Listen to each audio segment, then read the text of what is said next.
Halo teman-teman semua, perkenalkan nama saya Ariswando Sembayak dari kelas Gamma 2022. Di sini saya akan sharing kepada teman-teman semua tentang kebugaran tubuh dan pemanfaatan aplikasi Pesar Health. Adapun yang menjadi topik utama pembahasan kita kali ini, yaitu tentang kebugaran tubuh, pentingnya olahraga bagi kebugaran tubuh, aplikasi pemanfaatan Pesar Health, dan yang terakhir kesimpulan. Untuk kebugaran tubuh itu sendiri, kita akan membahas mengenai definisinya, komponen-komponen kebugaran tubuh, dan cara memperoleh kebugaran tubuh itu sendiri. Istilah kebugaran tubuh, atau yang biasa kita dengar kebugaran jasmani, itu merupakan kapasitas fungsional seseorang untuk menghadapi aktivitas sehari-hari tanpa merasakan kelelahan yang berarti. Kelelahan yang berarti yang dimaksud di sini yaitu ketika kita melakukan aktivitas fisik secara berulang-ulang dalam waktu yang relatif lama, tetapi tubuh masih menyimpan cadangan tenaga untuk mengatasi beban kerja tambahan. Di sini saya ada membaca sebuah jurnal yang menjelaskan komponen dasar dari kebugaran jasmani itu sendiri. Untuk secara anatomis, kebugaran jasmani itu terdiri dari dua komponen dasar. Ada yang disebut dengan ergo sistema 1 dan ada yang disebut dengan ergo sistema 2. Untuk ergo sistema 1 itu terdiri dari skeletal dan artikulasionya atau kerangka dan persendiannya. Terus ada otot dan saraf. Sedangkan untuk ergo sistema 2 terdiri dari darah dan cairan tubuh. Terus ada perangkat pernafasan dan perangkat kardiovaskular.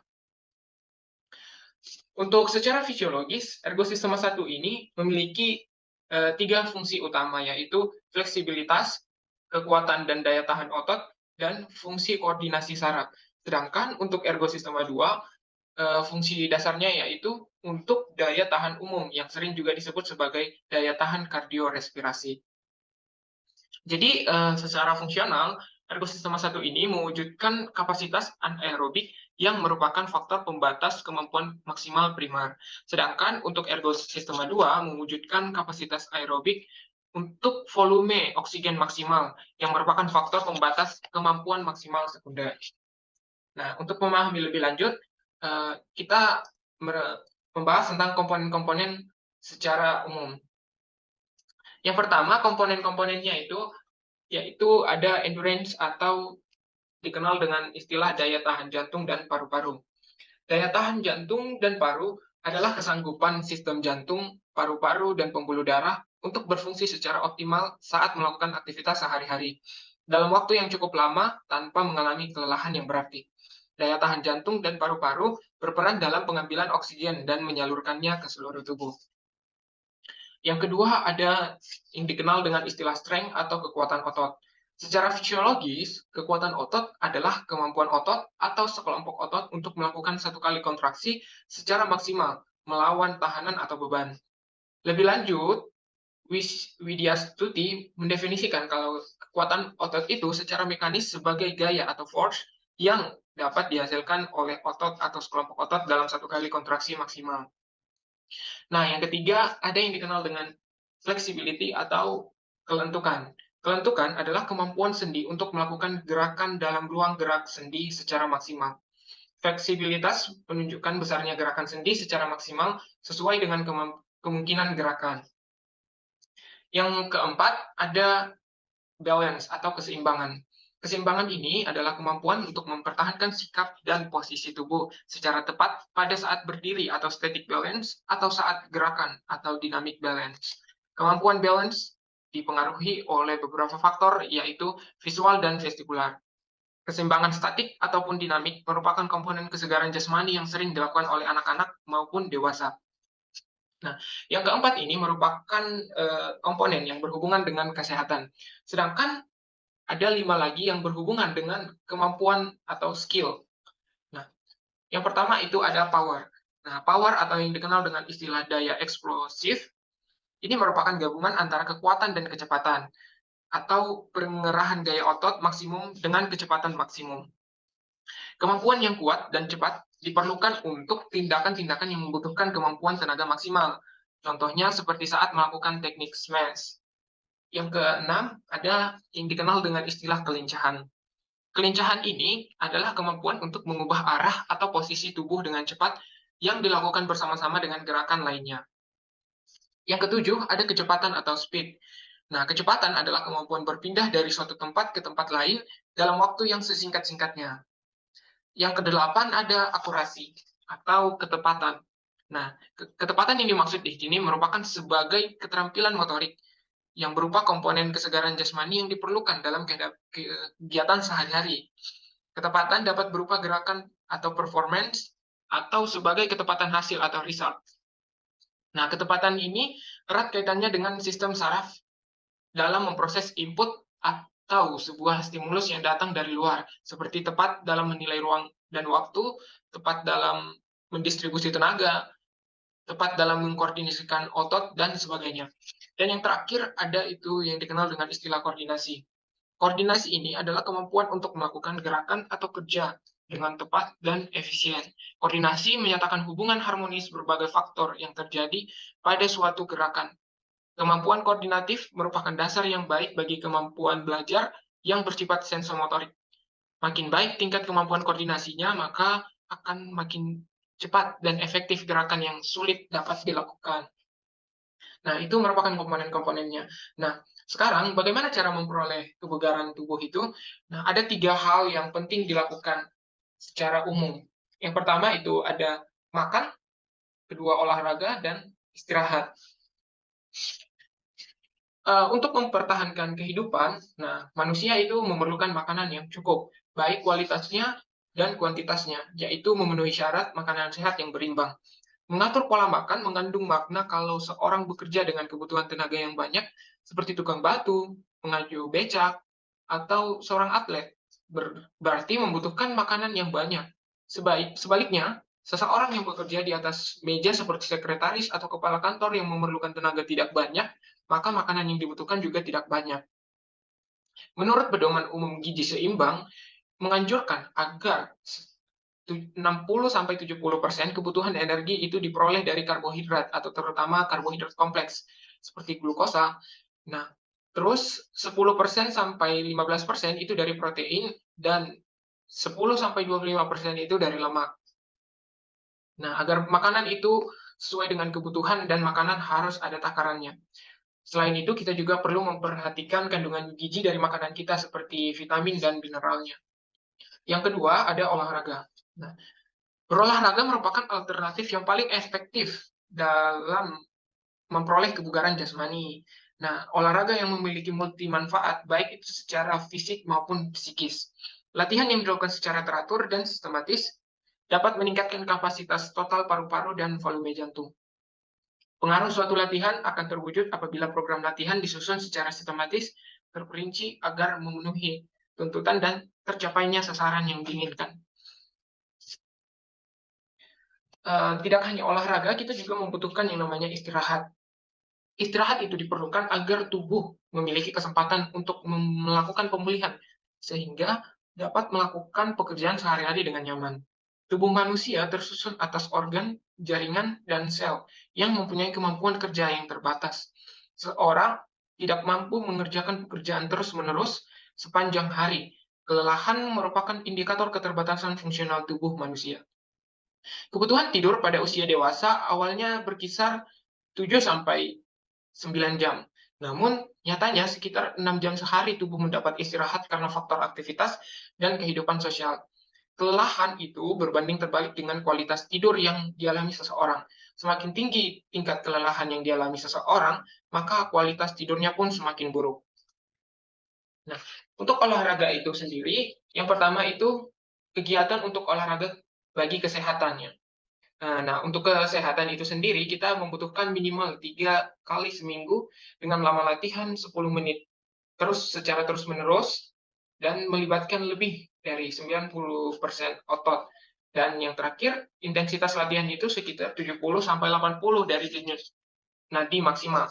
Sebagaimana kita tahu, kalau denyut nadi maksimal itu sekitar 130-220 kali per menit. Nah, sedangkan kalau kegiatan olahraga dengan tujuan kebugaran jasmani, maka yang dibutuhkan itu lebih dari 3 kali, yaitu sekitar 3-5 kali dalam seminggu. Dengan lama latihan itu sama, yaitu 30-45 menit tiap latihan dan intensitas latihan antara 70 sampai 80% dari denyut nadi maksimal. Dengan catatan, untuk latihan kebugaran jasmani harus digabungkan antara latihan aerobik dan anaerobik, sesuai dengan komponen dan kondisi yang diinginkan. Nah, terus apa sih pentingnya olahraga bagi tubuh kita? Nah, di sini ada 5 hal pentingnya olahraga bagi kehidupan kita sehari-hari. Yang pertama, saat meningkatkan kemampuan. Untuk latihan fisik, itu dapat dilakukan dengan tujuan meningkatkan konsentrasi, kreativitas, dan kesehatan mental. Karena olahraga bisa meningkatkan jumlah oksigen dalam darah dan mempercepat aliran darah menuju otak. Hal ini dapat mendorong reaksi fisik dan mental yang lebih baik. Yang kedua, mengurangi stres. Olahraga dapat mengurangi kegelisahan, bahkan lebih jauh lagi bisa membantu mengendalikan amarah. Latihan aerobik dapat meningkatkan kemampuan jantung dan membuat Anda lebih cepat mengatasi stres. Aktivitas seperti jalan kaki, berenang, dan berlari merupakan cara terbaik untuk mengurangi stres. Yang ketiga, meningkatkan daya tahan tubuh. Jika senang berolahraga, meski dalam waktu yang singkat namun intensif atau lama tapi dilakukan secara santai, aktivitas ini bisa meningkatkan hormon-hormon baik dalam tubuh dan otak seperti adrenalin, serotin, dopamin, dan endorfin. Nah, hormon ini berperan dalam meningkatkan daya tahan tubuh. Ada studi yang membuktikan bahwa ada 83% orang yang memiliki gangguan mental mengandalkan olahraga untuk meningkatkan mood dan mengurangi kegelisahan. Landers mengatakan, untuk orang yang menderita depresi ringan dan sedang, olahraga sedikitnya 16 kali seminggu bisa menimbulkan efek samping yang sama dengan menelan obat antidepresi. Sementara para ahli di Duke University menemukan bahwa ada 60% orang depresi ringan dan sedang olahraga selama 4 bulan dengan frekuensi 3 kali seminggu dan setiap latihan 30 menit bisa mengatasi gejala ini tanpa obat. Meski tergolong langkah yang mujarab, namun bukan berarti pengobatan bisa langsung dihentikan apalagi bagi yang mengalami depresi berat.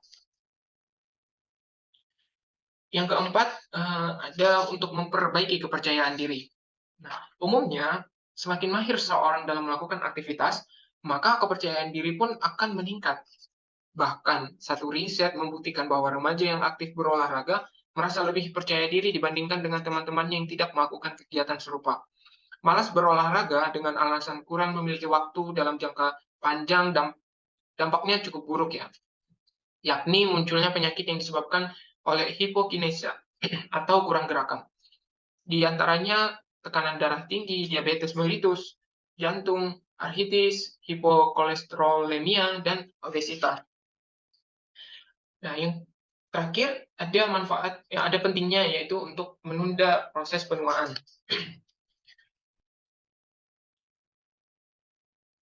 Riset membuktikan bahwa latihan sederhana seperti jalan kaki secara teratur dapat membantu mengurangi penurunan mental pada wanita di atas 65 tahun. Semakin sering dan lama mereka melakukannya, maka penurunan mental kian melambat. Kabarnya banyak orang yang merasakan manfaat aktivitas itu setelah 9 minggu melakukannya secara teratur 3 kali seminggu. Nah, latihan ini tidak harus dilakukan dalam intensitas tinggi, cukup berjalan kaki di sekitar rumah. Nah, itu ada 5 urgensi olahraga bagi tubuh kita.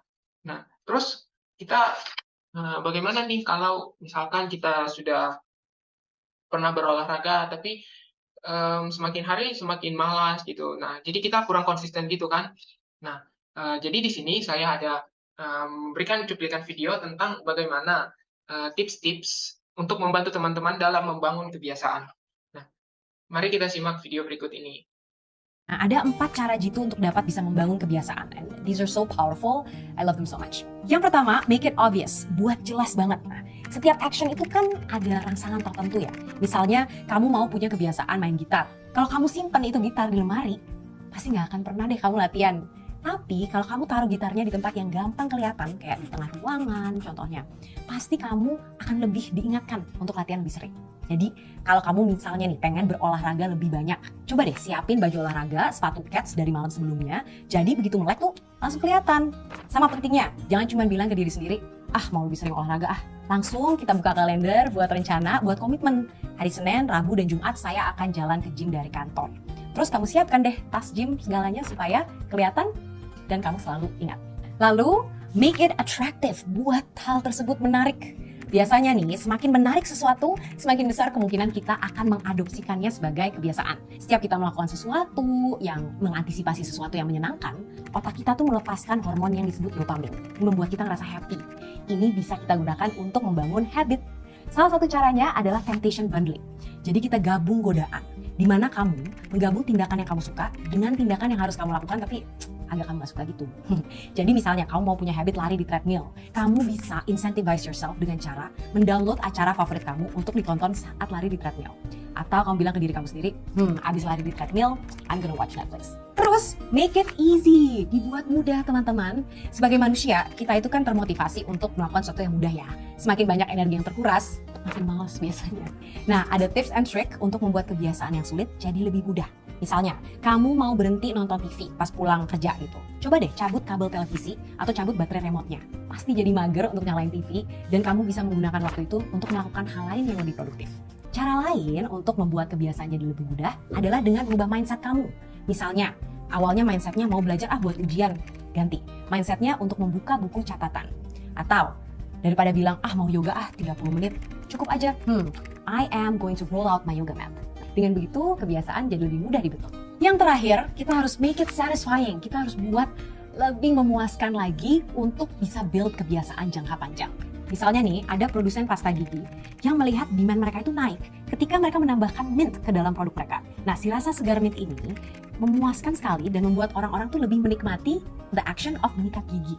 Nah, ada satu contoh lagi tentang pasangan yang ingin menghilangkan kebiasaan makan di luar supaya lebih hemat nih. Mereka membuat rekening berjudul liburan ke Eropa. Dan setiap kali mereka berhasil menghindari makan di luar, mereka transfer uang yang tadinya akan keluar ya untuk makan ke rekening tersebut. Nah, melihat uang masuk ke rekening tersebut itu menciptakan kepuasan itu yang akhirnya mendorong mereka untuk mempertahankan kebiasaan itu. Jadi itu merupakan tips yang sangat berharga ya. Oke, sekarang kita akan membahas tentang aplikasi Pacer Health. Nah, aplikasi ini merupakan aplikasi yang dapat memonitoring aktivitas fisik kita sehari-hari. Jadi aplikasi ini dapat mendeteksi jumlah langkah kita, panjang langkah, dan kalori yang kita habiskan dalam satu hari itu. Terus dia juga bisa melacak seberapa rute perjalanan kita atau rute olahraga kita apabila kita ingin berlari. Nah, di sini dia bisa dapat melacak rute kita. Nah, yang ketiga, dia mampu memberikan tantangan yang menarik bagi kita. Nah, jadi kita bisa menentukan tantangan kita sendiri sehingga kita tahu kemampuan kita itu sudah sejauh mana. Nah, untuk lebih menarik lagi, jadi Pacer Health ini juga menyediakan pertemanan. Nah, jadi kita bisa melihat seberapa jauh olahraga yang dilakukan oleh teman kita. Jadi ini bisa menjadi motivasi instan bagi kita dalam berolahraga, terutama dengan menggunakan aplikasi Pacer Health ini. Nah, aplikasi ini sudah tersedia di App Store dan Play Store. Nah, teman-teman boleh download dengan kata kunci Pacer Health di App Store atau di Play Store. Nah, jadi yang menjadi kesimpulan pembahasan kita kali ini yaitu sesibuk apapun seseorang, jika dia harus tetap menjaga kesehatannya karena kesehatan itu sangatlah penting sekali. Nah, olahraga merupakan langkah yang tepat untuk mencegah dan mengurangi penyakit. Mari memulai hari dengan olahraga karena untuk menangis, karena perih juga butuh tenaga. Nah, saya mengutip sebuah kata dari Simon Gunn. Katanya rasa sakit berlari meringankan rasa sakit hidup. Jadi itu merupakan penutup dari sesi sharing kita. Saya ucapkan terima kasih buat teman-teman semua yang sudah meluangkan waktu untuk sesi kali ini. Terima kasih semua.